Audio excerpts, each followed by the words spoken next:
Now, a plea for forgiveness and an unexpected marriage have brought two Rwandan families together 24 years after the genocide that claimed more than 800,000 people, mostly Tutsis, in Rwanda.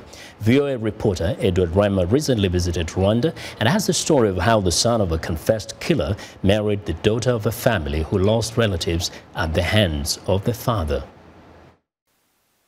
The village of Buguri is just a few kilometers away from the Rwandan capital, Kigali. It was in this village 24 years ago that Silas Bihizi joined other ethnic Hutus in killing his Tutsi neighbors. Among those murdered was Valens, Rukiriza's brother, the man's wife, and their 3 children. Bihizi was arrested in early 1995 for actions he has come to abhor and spent 13 years in prison. He was released to face a community-based court that included victims' relatives and friends set up to speed prosecutions in the genocide. During the trial, he confessed, asked for forgiveness, and was sentenced to 13 years, which was the time already served. Among those who participated, I was among them. That resulted in being accused of killing Rukiriza Valens' family, that included his sister-in-law, children, and his elder brother. After his release, he returned to his wife, their 7 children, and his farm work. But he worried about meeting the relatives of his victims, something inevitable in a small village.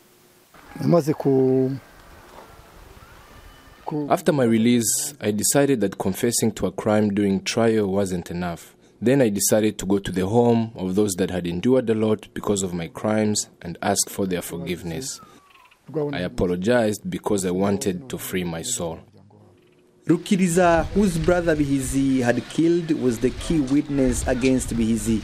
During the trial, Rukiriza argued Bihizi should be sentenced to life in prison. Forgiving someone who ripped his family apart was difficult, but Rukiriza decided to pardon him and move forward. We accepted his apology as a family, but of course that wasn't easy. It required a lot of strength.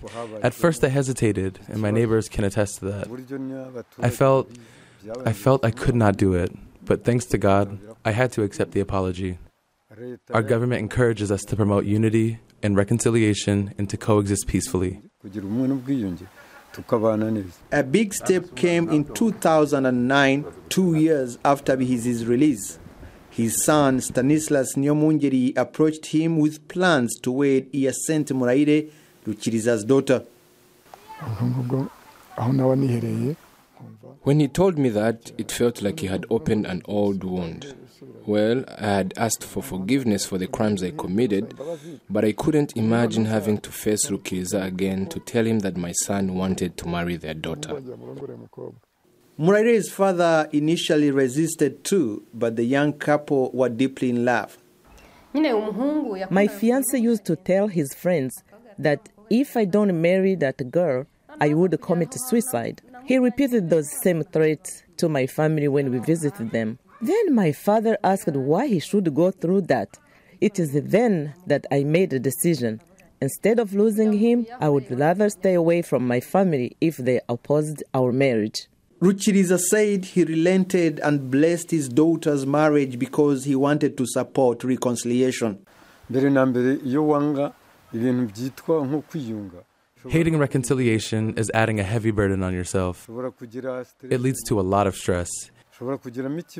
If I had not been courageous enough to accept to forgive, I would be a useless person by now. I wouldn't be the man I am now. I would be a drunkard here. I had that courage, and God helped me through that process. Today, both Rukiriza's and Bihizi's bloodlines commingle in 3 young, beloved grandchildren. Well, viewers, Edward Rwema now joins me in studio to tell us more about the ongoing journey of healing and reconciliation in Rwanda. Welcome back to Africa 54, Eddie. A fascinating story there. Now, first, you were there, you saw this man. How comfortable was it for Bihizi and the in-laws, like the father-in-law of the son now, Rukiriza, interacting, talking together, spending time together?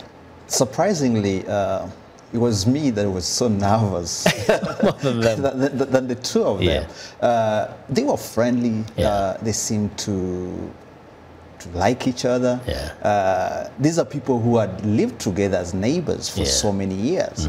I actually asked the confessed killer whether he knew his victims before the genocide, and he said yes, these were my friends, they were my neighbors, they used to come home, we used to visit them, so it was kind of unusual. Yeah, it's really inexplicable how this mind was twisted to turn against the immediate neighbors. But it's been over 20 years now. From your travels across the country, do you get the sense that there are more and more of such levels of forgiveness and reconciliation among the Rwandans? Yeah, this is something that is spearheaded by the government through its Unity and Reconciliation Commission. So many people have been able to overcome that past and try to relate, live together with the people that killed their families. Again, the government always says, forgive but don't forget. But again, in most cases, it opens past wounds. It's so hard for people to relate, given the past history that was terrible.